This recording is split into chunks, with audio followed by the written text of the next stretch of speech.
You make it to 90 days without a drink. 90 days and nights. You feel better, clearer, stronger. You're sleeping again, thinking straight again. People are telling you how great you look. And somewhere in the back of your mind, a quiet thought begins to form. Maybe I've got this handled. Now here's the problem. That exact moment when you feel like you've won is the moment you are statistically most likely to lose. That's not bad luck. That's not weakness. That's a predictable psychological trap. And if you don't understand what's happening here, you'll fall right back into the same cycle that you just worked so hard to escape.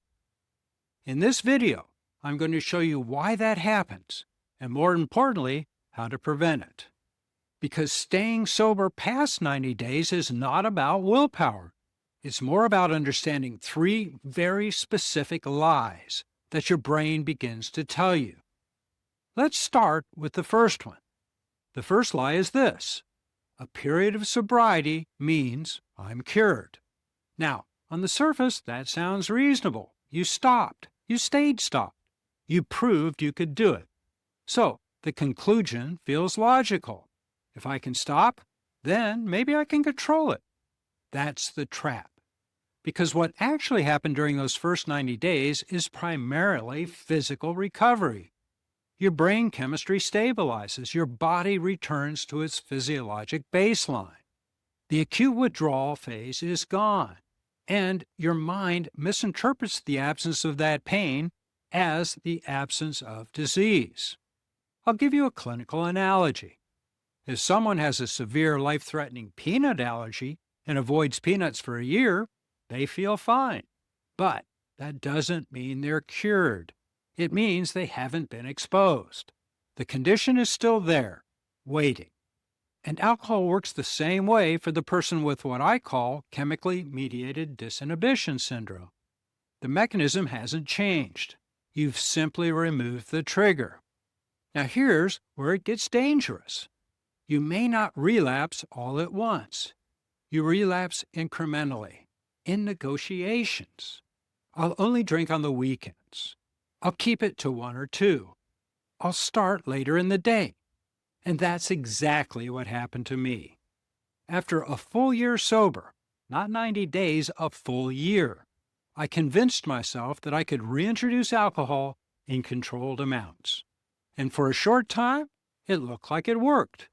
There were no binges, no chaos, no physical consequences, not even intoxication.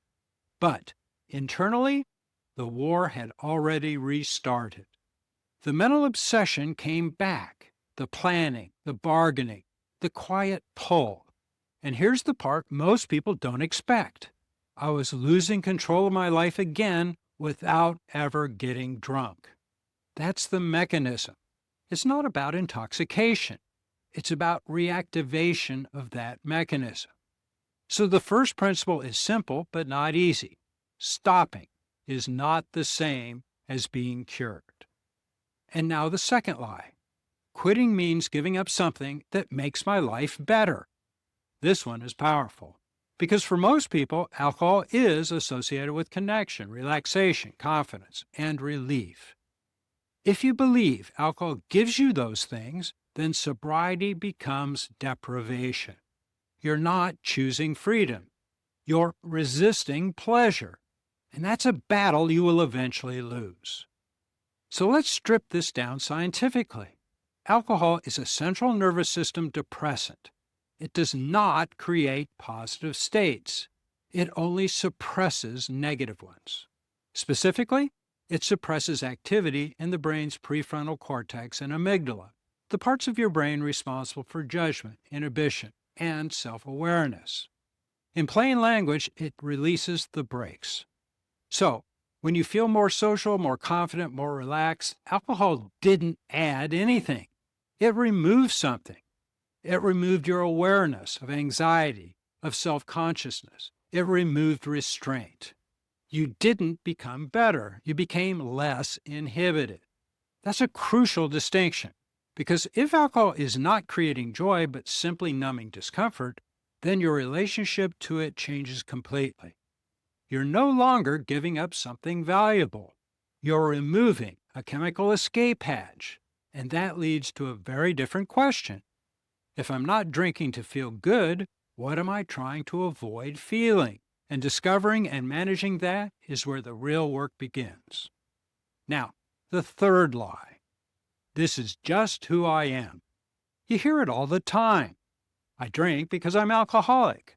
This is how I'm wired. I've always been this way.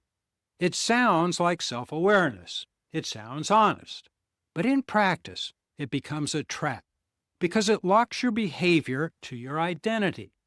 And once that happens, change feels impossible. Here's what I learned. Identity does not change through insight or intention. It changes through action. Most people have it backwards. They think, I need to have different intention and different feelings before I begin to act differently. But the brain doesn't work that way. Neuroplasticity is driven by behavior. It is behavior that changes your brain. You act first, then your brain adapts. Then your identity shifts, not the other way around. When I got sober, I did not feel like a sober person. I didn't believe that I could become one. But I did take one action. I stopped putting alcohol into my body. And I repeated that action daily. Over time, something changed. My thoughts began to shift. My language began to shift. My identity followed. I went from someone trying not to drink to someone who simply doesn't drink. And that's a completely different person. It didn't happen all at once. It was incremental, messy, nonlinear, but it was real. So if you're waiting to feel ready, you're waiting for something that comes after the action, not before it. Now, let's make this all practical. If you're in that internal struggle right now, your options are simple. You can keep doing what you're doing. You can try to outsmart it with new rules, new formulas, new supplements, or you can remove alcohol completely and give sobriety a real test drive. Don't try to do it forever.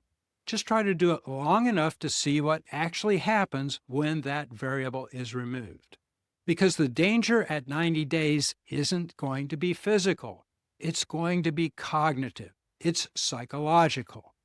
You begin to feel better, so you think you are better, and that's when the lies show up. And that's when people relapse. If you understand that, you can see it coming. And when you can see it coming, you can choose differently. Giving up alcohol doesn't mean giving up anything real. You are not losing joy. You are not losing connection. You are not losing your best self. You are removing a chemical shortcut that was masking something deeper and keeping you from becoming that best self. And once that shortcut is gone, you finally have the opportunity to build that life that you no longer need to escape. So, the question becomes very simple. What is one action that you take today that moves you in the direction of the person you want to become? I recommend that action is to not drink tonight. Because if you take that action consistently, your brain will catch up and your life will change. If you're ready to make that change, I've created a 90-day sobriety survival kit that will help you reassess your relationship with alcohol and provide you concrete suggestions for how to reach that 90-day threshold. I've put a link in the description below. If this resonated with you, please subscribe, like, and importantly, comment below. Also, why not check out this video about how alcohol is not really the problem and neither are you.